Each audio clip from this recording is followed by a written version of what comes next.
तो आइए स्टार्ट करते हैं। Importance of planning. Planning provides direction. हर ऑर्गेनाइजेशन में जो मैनेजर्स होते हैं उन मैनेजर्स को प्लानिंग क्या करता है, एक डायरेक्शन प्रोवाइड करता है, एडवाइस देता है।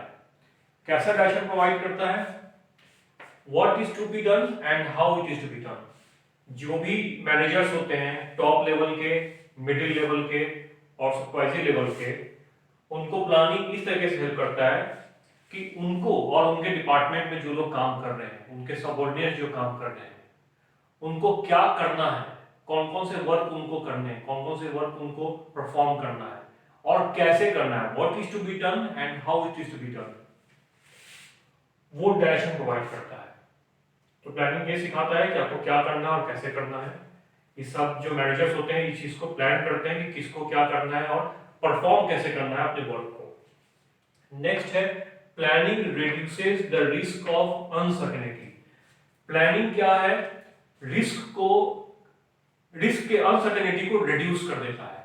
कैसे करता है, पहले तुम लोग जाने कि रिस्क क्या होता है। हम लोगों ने जो लास्ट चैप्टर पढ़ा था बिजनेस एनवायरनमेंट, उसमें हम लोगों ने पढ़ा था कि ऑर्गेनाइजेशन में बहुत सारे रिस्क होते हैं, बहुत सारे इन्वायरमेंट होते हैं जो कि किसी न किसी तरीके से बिजनेस को अफेक्ट करते हैं।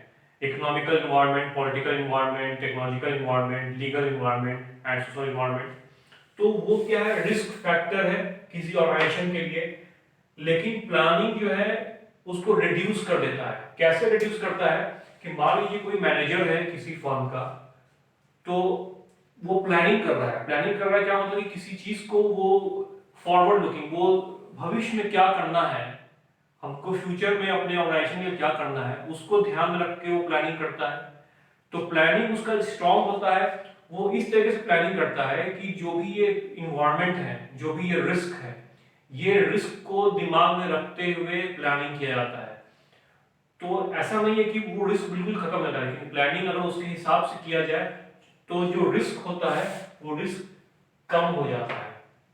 यानी कि आपके फर्म में जो भी रिस्क होने वाला है या रिस्क जो उससे रिलेटेड होता है, वो रिस्क क्या होता है, कम हो जाता है। कब कम होता है, जब प्रॉपर तरीके से प्लानिंग होता है।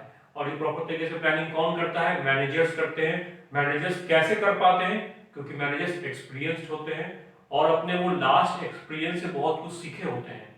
ठीक है, तो ये बहुत इंपॉर्टेंट रोल है हर मैनेजर का कि वो प्लानिंग करे और इस बेसिस पे प्लानिंग करे कि जो रिस्क फ्यूचर में हो सकता है उस रिस्क को वो रिड्यूस करे, उस हिसाब से प्लानिंग होना चाहिए।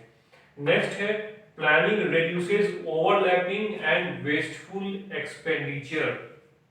हर ऑर्गेनाइजेशन में हर व्यक्ति का, मैनेजर से लेकर उसके सबऑर्डिनेट्स का अलग अलग वर्क होता है। हर डिपार्टमेंट के लोगों का उसके कैपेबिलिटी एबिलिटी के अनुसार वर्क डिस्ट्रीब्यूटेड होते हैं, डिप्यूटेड होते हैं। तो हर किसी को पता होता है कि उसको क्या करना है।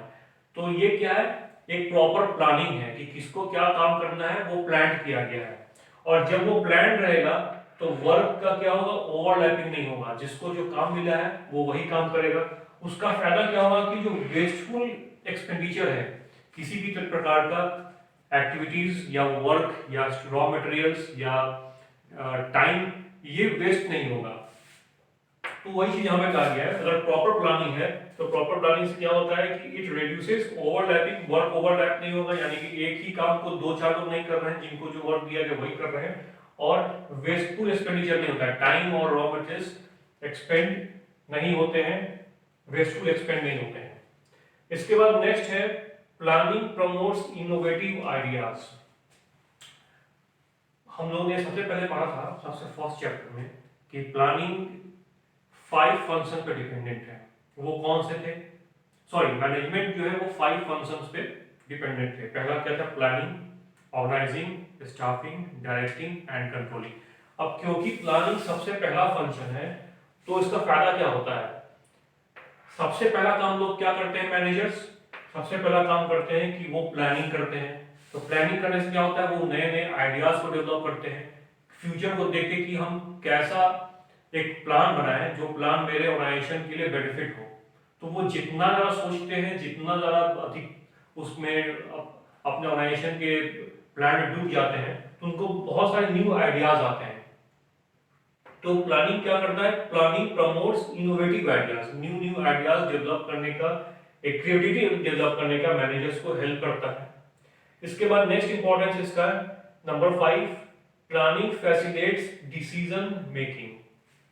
हर ऑर्गेनाइजेशन में जो मैनेजर्स होते हैं, उन मैनेजर्स में कुछ कैपेबिलिटी होता है, कुछ एबिलिटीज होते हैं, तो उनको पता होता है कि किसी वर्क को करना है तो उस वर्क के साथ एक पॉजिटिव और एक नेगेटिव पॉइंट भी जुड़ा है। किसी वर्क के साथ कुछ हर प्रकार के प्रोस एंड कॉन्स हैं, पॉजिटिव भी है, कुछ नेगेटिव भी है, कुछ मेथड्स हैं किसी चीज को करने के लिए, कुछ मेथड्स के लिए कोई पॉजिटिव पॉइंट्स भी है और कुछ नेगेटिव पॉइंट्स भी हैं।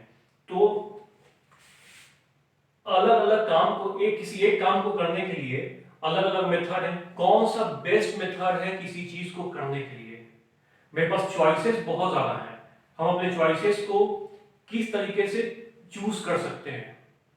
किसी वर्क को परफॉर्म करने के मेरे पास बहुत सारे मेथड्स हैं। हम मेथड्स को किस प्रकार से चूज कर सकते हैं, उसके नेगेटिव और पॉजिटिव पॉइंट्स को देखकर वो क्या करता है? Facilitate decision making. हम मेरे पास जो बेस्ट ऑप्शन होगा मैं उसको चूज करूंगा, तो ये मेरा क्या हुआ? डिसीजन मेकिंग हुआ कि मैंने इस मेथड को चुना। क्यों? क्योंकि ये मेरे पास बेस्ट ऑप्शन है किसी वर्क को कंप्लीट करने के लिए। तो planning facilitates manager in taking decisions. Next importance है हम लोग का planning establishes standards for controlling. हमने पढ़ा कि मैनेजमेंट में 5 फंक्शंस होते हैं। प्लानिंग सबसे पहला फंक्शन होता है, यानी कि प्राइमरी फंक्शन, और कंट्रोलिंग सबसे लास्ट फंक्शन होता है। तो प्लानिंग जो है वो एक स्टैंडर्ड्स फॉर्म करता है कि मेरा वर्क या मेरा रिजल्ट जो है वो कैसा होना चाहिए। हम कैसा रिजल्ट सोच रहे हैं, मेरा ऑब्जेक्टिव, मेरा गोल जो है वो कैसा होना चाहिए। तो वो क्या हो गया?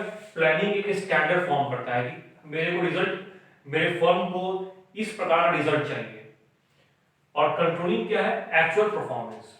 जो हमने स्टैंडर्ड सेट किया था, एक्चुअली में वैसा परफॉर्मेंस हो पा रहा है या नहीं हो पा रहा है, वो क्या है? कंट्रोलिंग क्या करता है? इवैल्यूएट करता है कि स्टैंडर्ड्स और एक्चुअल परफॉर्मेंस जो आया है उसको इवैल्यूएट करता है। तो जब अगर स्टैंडर्ड्स ही नहीं रहेगा तो कंट्रोलिंग का कोई रोल नहीं रहेगा, एक्चुअल परफॉर्मेंस का कोई रोल नहीं रहेगा। तो प्लानिंग क्या करता है?